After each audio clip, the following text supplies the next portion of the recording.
नमस्कार। आज हम एक ऐसी प्रक्रिया पर बात करने वाले हैं जो कई लोगों के लिए मतलब थोड़ी चिंताजनक हो सकती है। हाँ, बिल्कुल। क्या होता है जब किसी का जाति प्रमाण पत्र का आवेदन रिजेक्ट हो जाता है, खारिज हो जाता है। हम्म। हमारे पास कुछ जानकारी है, कुछ स्रोत हैं जो बताते हैं कि इस रिजेक्शन के खिलाफ अपील कैसे की जा सकती है। हाँ, ये जानना बहुत जरूरी है। तो हमारा मकसद यही है कि इस पूरी प्रक्रिया को, इसके जो मुख्य चरण हैं उनको समझें, बिल्कुल। ताकि ये जानकारी सबके लिए साफ हो, उपयोगी हो, क्योंकि ये जानना अहम है कि अगर आवेदन खारिज हो भी गया तो आगे क्या करना है। रास्ते बंद नहीं होते। सही बात है। तो चलिए इसको परत दर परत समझने की कोशिश करते हैं। सबसे पहला, सबसे जरूरी कदम क्या होगा इस स्थिति में? देखिए, सबसे महत्वपूर्ण है, जैसा आपने कहा, ये जानना कि अस्वीकृति हुई क्यों। मतलब कारण क्या था। हाँ, कारण।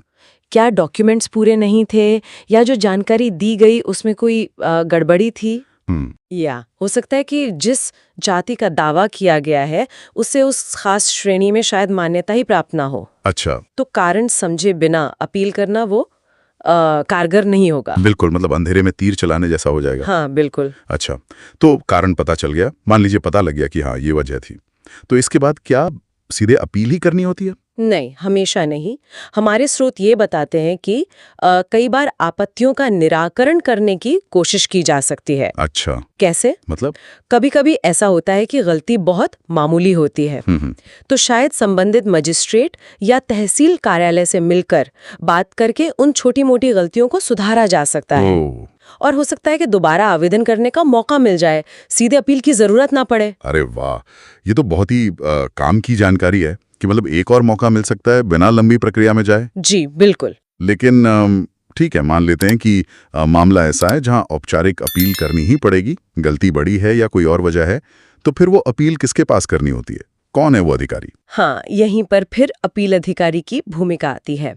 आमतौर पर जो प्रक्रिया है उसमें ये अपील उप विभागीय अधिकारी यानी एसडीएम, हाँ। या फिर जिला मजिस्ट्रेट डीएम या कलेक्टर जिन्हें कहते हैं, उनके पास दायर की जाती है। ठीक है, एसडीएम या डीएम। हाँ, और एक बात और ध्यान रखने वाली है, कुछ राज्यों में इसके लिए विशेष समितियां भी हो सकती हैं, जैसे जिला स्तरीय जाति प्रमाण समिति। अच्छा, डिस्ट्रिक्ट कास्ट स्क्रूटनी कमेटी। बिल्कुल, वो विशेष रूप से इन्हीं अपीलों को देखती हैं।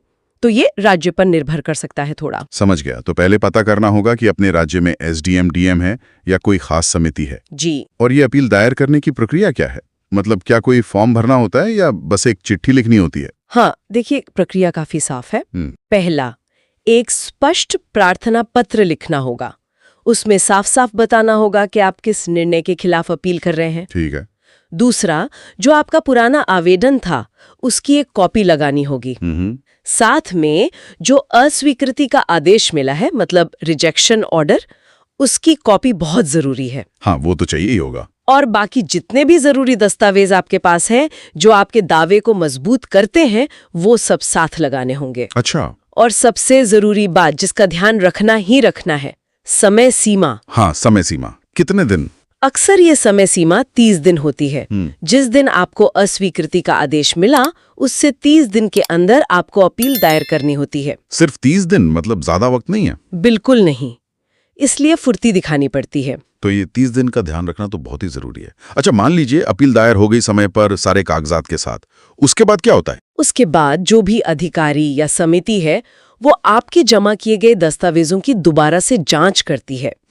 वो पुराने रिकॉर्ड्स को भी देखते हैं जो पहले आवेदन के समय देखे गए थे। अच्छा। और अगर उन्हें जरूरत महसूस होती है तो वो आवेदक को यानी आपको व्यक्तिगत रूप से पेश होने के लिए भी बुला सकते हैं, अपना पक्ष रखने के लिए, सामने बुलाकर बात करने के लिए। हाँ, ताकि आप अपनी बात समझा सकें, अगर कोई सवाल है तो उसका जवाब दे सकें।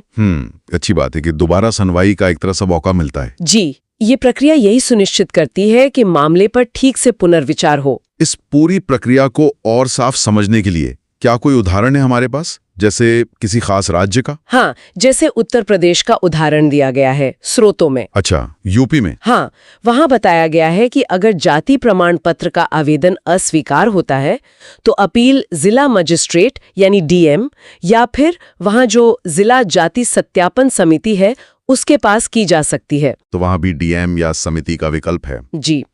इससे एक अंदाजा मिलता है कि प्रक्रिया का मूल ढांचा कमोबेश एक जैसा ही रहता है राज्यों में।